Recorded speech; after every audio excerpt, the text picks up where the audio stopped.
नमस्कार मित्रांनो, आपण जर शासकीय सेवेत नोकरीला असाल तर ही खास बातमी आपल्यासाठी ठरणार आहे। पण विनंती एकच असेल की व्हिडिओ हा सुरुवातीपासून शेवटपर्यंत पाहावा लागेल। चला तर मग आपण आपल्या व्हिडिओकडे वळूयात। मिळालेल्या माहितीनुसार राज्यातील नियमबाह्य वर्तणूक करणाऱ्या काही सरकारी कर्मचाऱ्यांवर कठोर कारवाई करण्यात येणार आहे। महाराष्ट्र राज्य शासनाच्या सामान्य प्रशासन विभागाने बुधवारी याबाबतचे आदेश जारी केले आहेत। यामुळे राज्यातील काही सरकारी कर्मचाऱ्यांचे धाबे दणाणले आहेत। खरं तर गेल्या वर्षी तत्कालीन मुख्यमंत्री यांनी मध्य प्रदेश राज्य शासनाच्या धर्तीवर मुख्यमंत्री माझी लाडकी बहीण योजना चालू केली।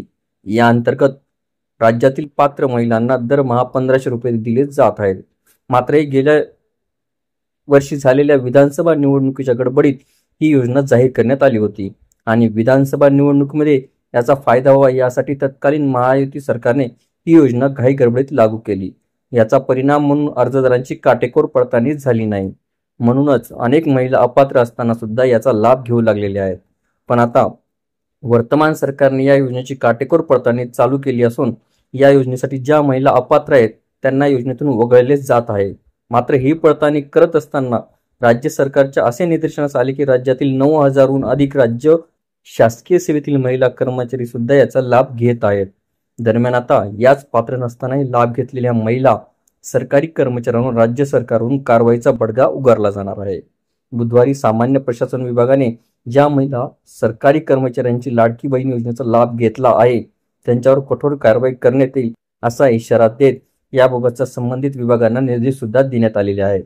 खरं तर लाडकी बहीण योजनेचा नियमबाह्य लाभ घेणाऱ्या महिला राज्य सरकारी कर्मचाऱ्यांचा डेटा महिला व बाल विकास विभागाकडून तयार करण्यात आला आहे। त्यानुसार राज्यातील 9526 महिला कर्मचाऱ्यांनी लाडकी बहीण योजनेचा लाभ घेतलेला आहे।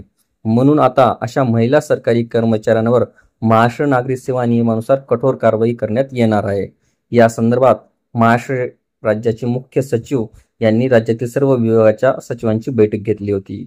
या बैठकीमध्ये लाडकी बहीण योजनेचा नियमबाह्य लाभ घेणाऱ्या सरकारी कर्मचाऱ्यांवर तात्काळ कारवाई करण्याचा निर्णय एकमताने घेण्यात आला।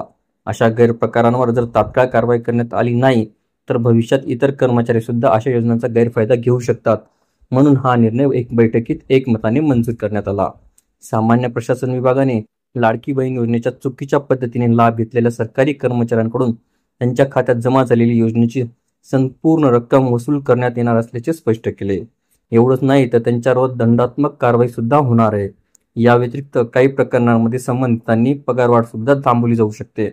विशेष म्हणजे ही कारवाई लवकरच सुरू करण्यात येणार आहे आणि यामुळे असा गैरप्रकार करणाऱ्या कर्मचाऱ्यांना आता त्रास होणार आहे। आपल्याला व्हिडिओ आवडले असल्यास चॅनलला नक्कीच लाईक, शेअर आणि कमेंट्स करायला विसरू नका। तसेच चॅनलला ऑल नोटिफिकेशन्स ऑन करून सबस्क्राईब करा, जेणेकरून व्हिडिओचे सर्व नोटिफिकेशन्स आपल्याला सर्वप्रथम मिळतील। लवकरच आपण पुढच्या व्हिडिओमध्ये भेटूया। तोपर्यंत नमस्कार।